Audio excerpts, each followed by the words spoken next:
지금까지 뭘 했었는지 독일에서, 그리고 왜 일을 그만두고 새로운 직장을 찾았는지에 대해서 잠깐 좀 말씀을 드리려고 해요. 저는 지금까지 2년 반 동안 독일 어느 한 기업에서 아우스빌딩이라는 것을 했어요. 아우스빌딩은 그냥 한국어로 치면은 인턴십 같은 거예요. 독일은 한국이랑 달라서 전체 이제 뭐 한 7, 80%가 대학에 가는 게 아니고 한 20, 30%만 대학을 가요. 대학을 간다고 다 졸업을 하는 게 아니고 그 중에 이제 몇 %만 찐 진짜 머리가 좋은 사람들만 살아남아서 졸업을 하게 되는 시스템이고, 그렇기 때문에 굳이 대학을 안 가더라도 다 먹고 살 길이 마련이 되어 있는 나라예요. 저는 이제 여기서 대학을 가지 않고 더 공부할 마음이 없었기 때문에 이제 일을 바로 시작하고 싶었어서 아우스빌딩이라는 것을 시작을 했어요. 이거는 이제 2년 반 동안의 과정인데 분야가 되게 많아요. 대부분의 사람들은 이제 아우스빌딩을 하게 되기 때문에 분야가 되게 많고, 저 같은 경우는 이제 무역 쪽, 상업 쪽에 관심이 있어서 그 분야의 아우스빌딩을 하게 되었어요. 보통 이제 기업형과 학교형으로 나뉘는, 제가 한 거는 기업형 아우스빌딩이고요. 일주일에 3일은 회사에서 일을 하고 나머지 이틀은 학교에 가서 공부를 합니다. 수업을 들으면서. 그러니까 한국에 딱 인턴십이다라고 말을 할 수는 없고 다른 부분이 있기 때문에, 물론 한국의 인턴십처럼 열정 페이를 받아요. 2년 반 동안 진짜 적은 월급을 받으면서 일도 해야 되고 공부도 해야 되고 시험도 쳐야 돼요. 근데 그럼에도 불구하고 제가 아우스빌딩을 선택을 했던 이유는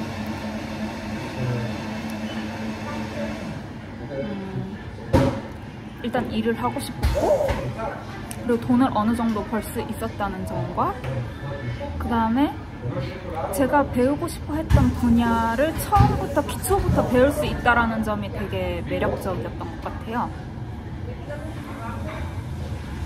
실제로 제가 아우스빌딩 2년 반을 하면서 독일어도 엄청 늘었어요.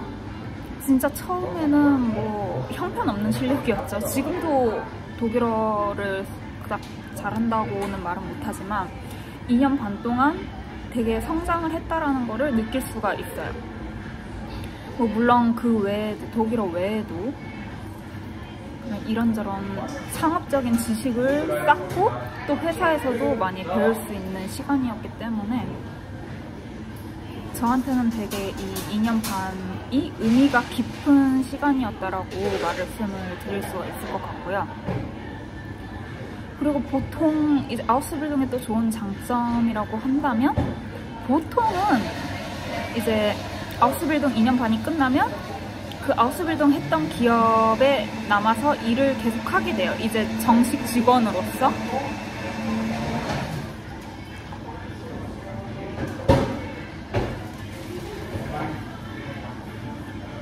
그걸 이제 위버네먼을 받는다고 말을 하는데,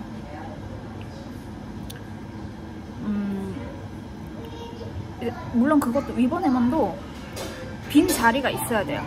이제 아우스빌딩을 하는 기간 동안 2, 3개월에 한 번씩 각 부서를 돌아요. 뭐 마케팅이면 마케팅, 세일즈 부서, 뭐 구매 부서, 그리고 카테고리 매니지먼트 부서, 뭐 이런 여러 가지 이제 부서를 돌면서 일을 하고 제 적성에 맞는 분야도 찾아 나가게 돼요. 그것 또한 이제 아우스빌딩의 좋은 매력이라고 할 수 있고요.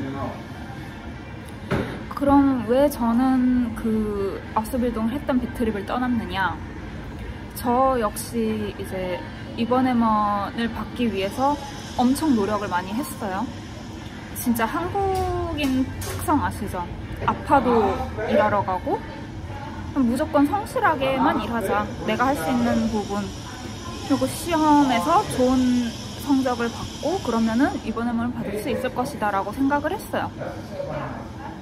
그리고 위번 M1을 이게 못 받은 것도 아니고 저 같은 경우는 받은 것도 아닌 게 일단 아우스빌딩이 끝나고 3개월간 일을 정식 직원으로서 했어요. 그리고 아우스빌딩 졸업시험을 보기 전 한 4개월 전에 위번 M1 얘기가 나와서 제가 작년 이제 가을부터 그 위번 M1 받을 부서로 배치가 되었어요. 그래서 이제 서로 맞는지 이제 탐색을 하는 기간을 가지게 된 거죠. 근데 저는 되게 운이 없는 케이스였어요. 지금까지 한 2년간 되게 좋은 동료들을 만나서 되게 행복한 시간을 보내고 있었는데 그냥 운이 없었던 거죠. 하필이면 그 마지막에 제가 위번 M1을 받았어야 될 부서에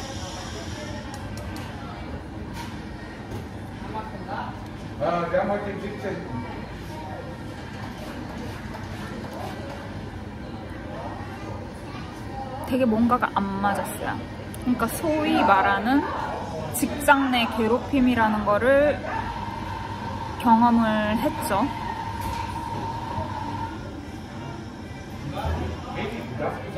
졸업시험도 준비를 했었어야 됐고 그 당시에 되게 압박감이 심했어요. 여기서 잘 보여야지 제가 여기서 계속 일을 할 수 있다라는 그런 부담감도 작용을 했고 만약에 일이 틀어지면은 일단 외국인으로서 제일 걱정이 되는 거는 비자 문제가 틀어져요. 그 제일 중요한 게 이제 비자 문제인데 내가 이 일이 마음에 들든 안 들든 저는 어쨌든 일을 해야지만 독일에서 살아갈 수 있는 외노자의 운명이기 때문에 어쨌든 어떻게 해서든 살아남았어야 됐어요. 뭐 물론 시험에 붙는 것도 당연히 중요하지만요.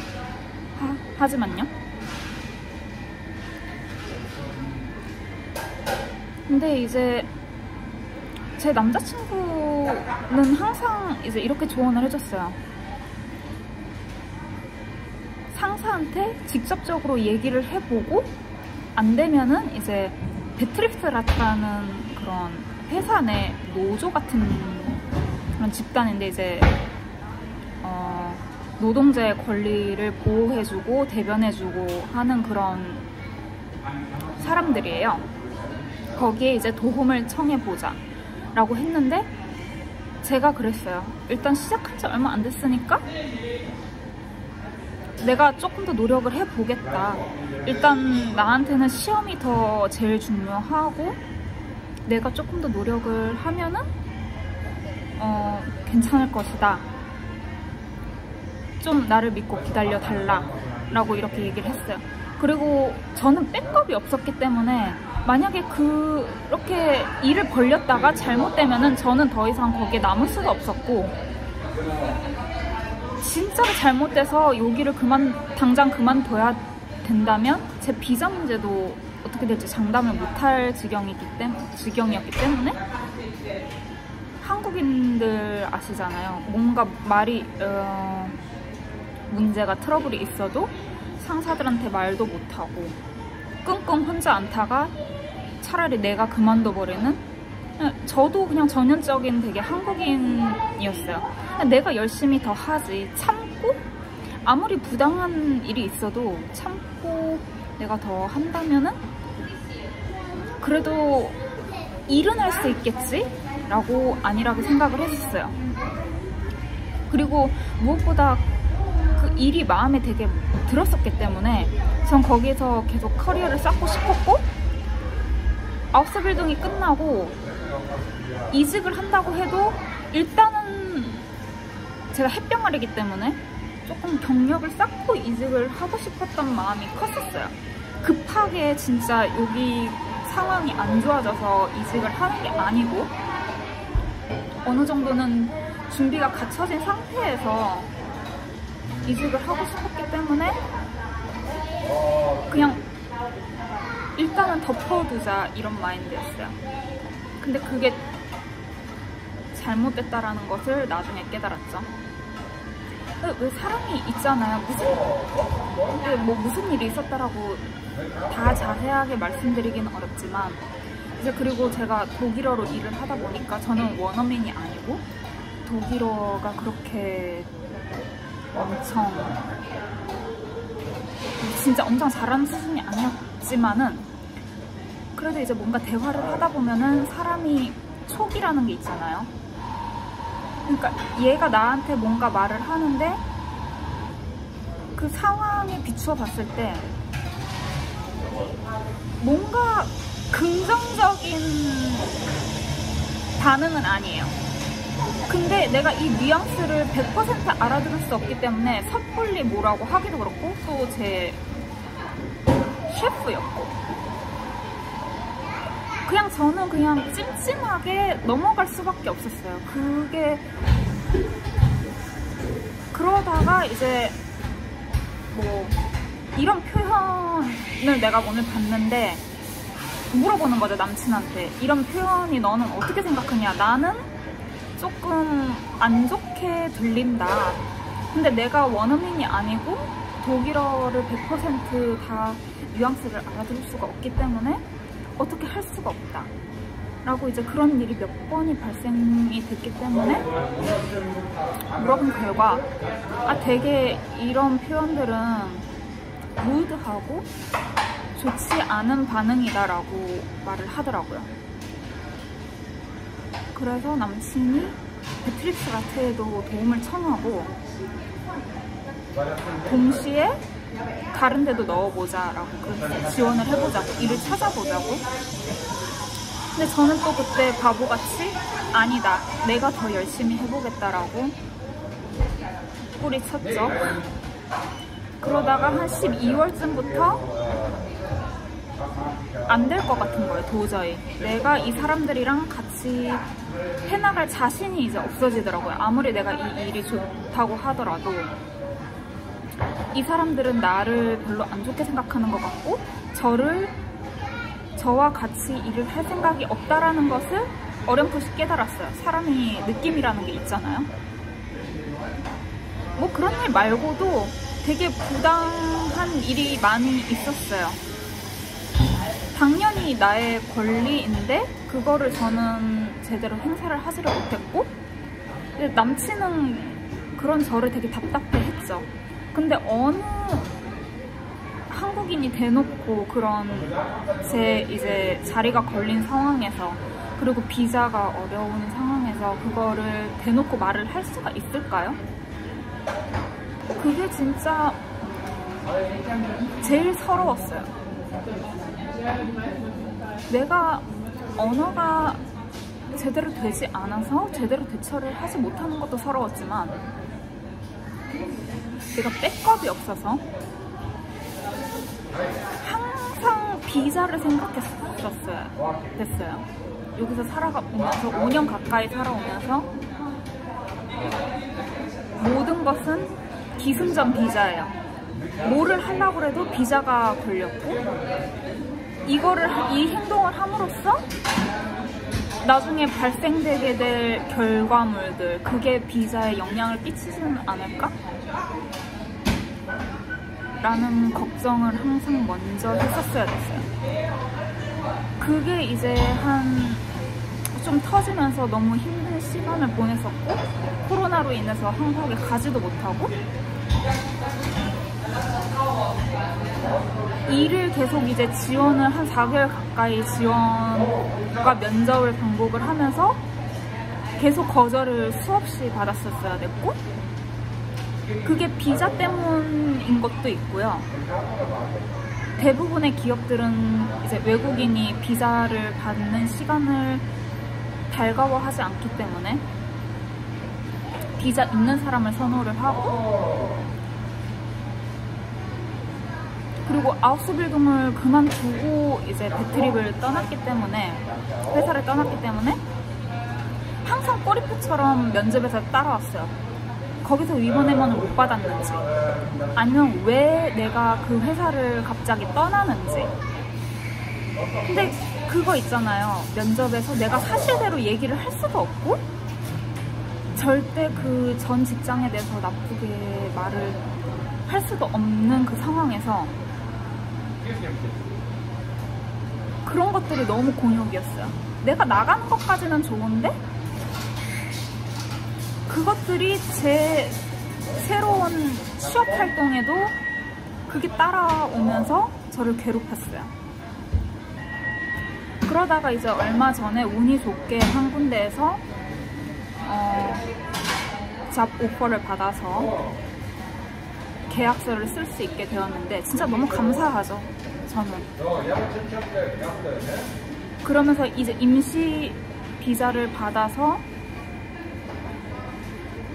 진짜 외국인의 운명이라는 게, 삶이라는 게, 외국에서의 삶이라는 게 항상 칼날위에 벼랑위에 서 있는 그런 느낌이에요. 왜냐면 비자 때문에. 저도 원래는 이제 비자가 만료되고, 기존 비자가 만료되고, 보통은 이제 아우스빌딩이 끝나고 일을 찾아야 된다 그러면은 일을 찾을 수 있도록 한 1년간의 비자를 받을 수가 있어요. 근데 대신 1년간 생활할 수 있는 돈이 충분하다라는 거를 제 통장 잔액을 증명을 해야 돼요. 그러면은 이제 일을 찾을 수 있는 임시 비자를 받을 수가 있는데, 저는 그조차 상황이 안 되었기에 그냥 3개월간 정리하고 떠날 수 있는 시간 정도만 받을 수 있겠구나 라고 생각을 했는데, 진짜 운이 좋게도 제 담당 공무원이 되게 좋은 사람이었어요. 독일은 진짜 담당 공무원 재량이 엄청 중요하기 때문에 운이 있어야 합니다. 근데 갔더니 진짜 쿨하게 6개월 임시비자를 딱 주는 거예요. 통장 잔고 그런 거 묻지도 않고. 근데 너무 고마웠고, 진짜 이게 운이구나, 사람이 살아남는 게. 근데 이제 그렇게 받고 나서 얼마 안 돼서 이제 잡 오퍼를 받았는데, 그래서 지금 현재 노동비자 심사 중이고요. 아무튼 다시 얘기로 돌아와서 많은 사람들이 겪어요. 한국뿐만 아니라 독일에도 이상한 사람들은 많고, 다만 진짜 독일은 노동자의 권리가 잘 되어 있기 때문에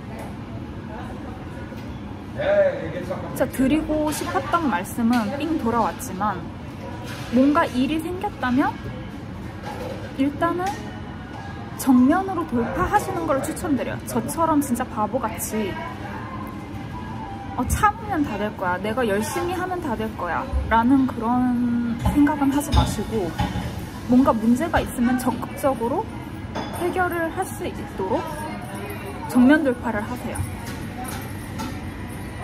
물론 이런 얘기도 들었어요. 동료랑 문제가 있어서 셰프한테 얘기를 했더니 회사가 나를 자르더라. 진짜 그런 일도 있을 수가 있어요. 그렇지만 비자가 무서워서, 나중에 결과가 무서워서 참고 그냥 하는 거는 바보 같은 짓이라는 걸 저는 정말 이번에 많이 깨달았어요. 그래서 드리고 싶은 말씀은, 물론 아무런 대책 없이 그렇게 정면 돌파를 하라는 게 아니고,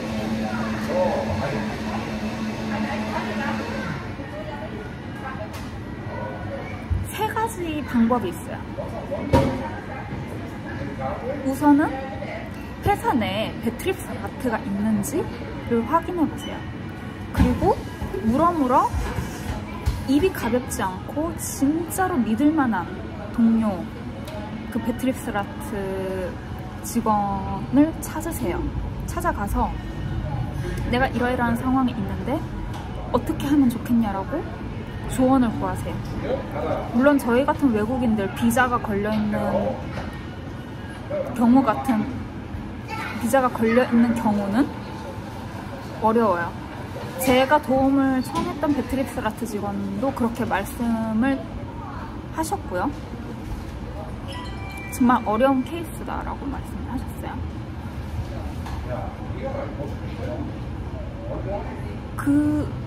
이제 베트립스라트가 본인을 도와줄 수가 있어요. 회사 내에서 계약이 되어 있는 상태라면은 회사도 마음대로 직원을 쫓아내진 못합니다. 물론 현재 문제가 있는 동료들과 일을 하는 거는 포기를 하셔야 돼요. 근데 그 정도까지 갈 지경이면 일을 하기는 싫으시겠죠? 그리고 또 하나 방법은 진짜 노조, 사적으로 이제 게베르크샤프트라는 회사 노조가 있는데 거기에 가입하시는 걸 추천을 드려요. 회비는 매달 자신 브루터 월급의 1%입니다. 대강 그 정도인 것 같아요. 제가 봤을 때. 그럼 진짜 한 달에 스타벅스 커피 한 4잔 값? 뭐 월급에 따라서 다르겠지만 그 정도 투자하신다고 보시면 돼요. 내 권리를 위해서 언제 일어날지 모를 불상사에 대한 보험으로. 독일은 진짜 노동자의 권리, 그냥 일반 사람의 권리들이 잘 되어 있는 나라지만 결국은 제가 돈 투자를 하고 제가 움직여야 돼요. 제 권리를 지키기 위해. 누가 뭐 그냥 가만히 있는다고 도와주지 않습니다. 그 정도 내면은 법적인 상담을 받을 수가 있어요. 거기 게베르크샤프트에. 대표적인 데로는 베알디 하고 이게메탈이라는 데가 있어요. 근데 이게 무조건 가입한다고 바로 될 수 있는 게 아니고 최소 3개월 이상 가입이 되어 있는 상태여야 하기 때문에 미리미리 가입하시는 걸 추천드려요. 아니면 뭐 가입하시고 3개월 동안 버티시다가 그때 이제 행동을 가하신다던가. 근데 저는 이제 너무 늦게 그거를 알았기 때문에 소용이 없었어요. 가입을 하고 문의를 해봤더니 3개월이 지나지 않았기 때문에 법적인 도움을 줄 수가 없다라고 하더라고요.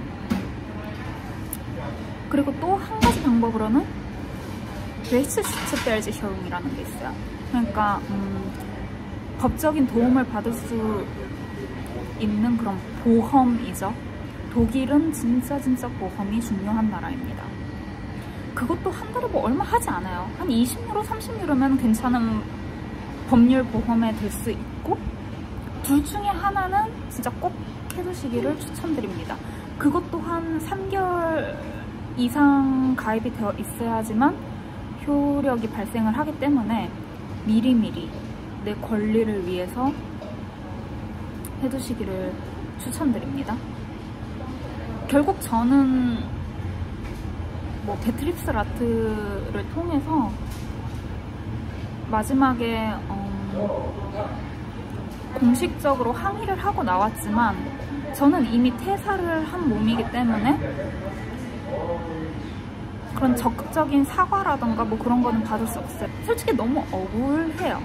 2년 반 동안 내가 진짜 누구보다도 열심히 했는데, 독일인들보다도 열심히 했는데, 성적 톱으로 졸업을 했는데 결국은 저는 이제 실업자가 되었고 4개월 동안 지옥 같은 생활을 했어야 됐죠. 새로운 일을 구하느라.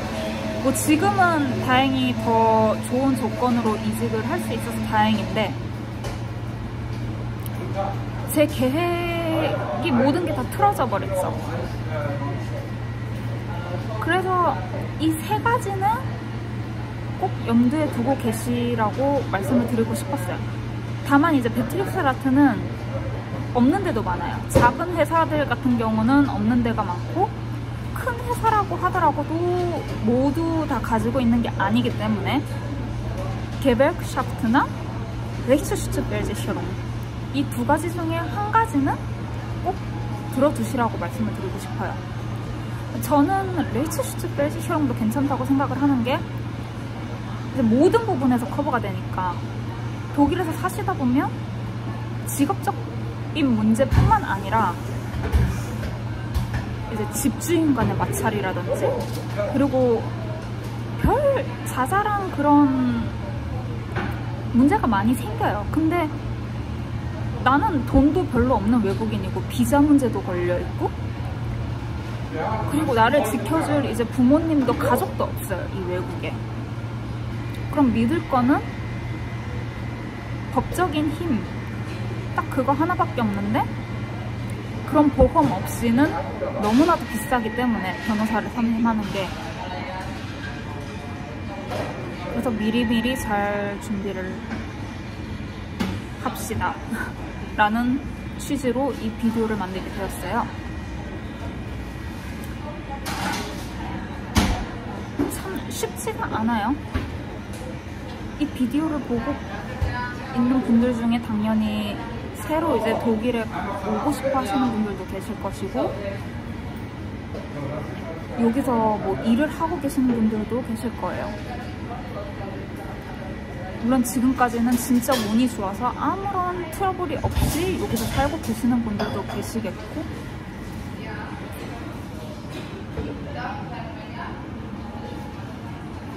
그렇지만 저는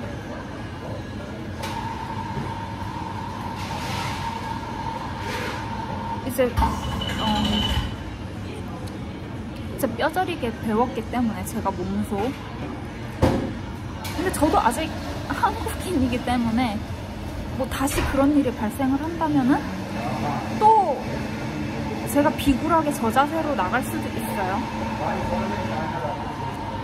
그렇지만 저도 이제는 용기를 내서 제 권리를 지킬 수 있도록 노력을 해보고 싶어요.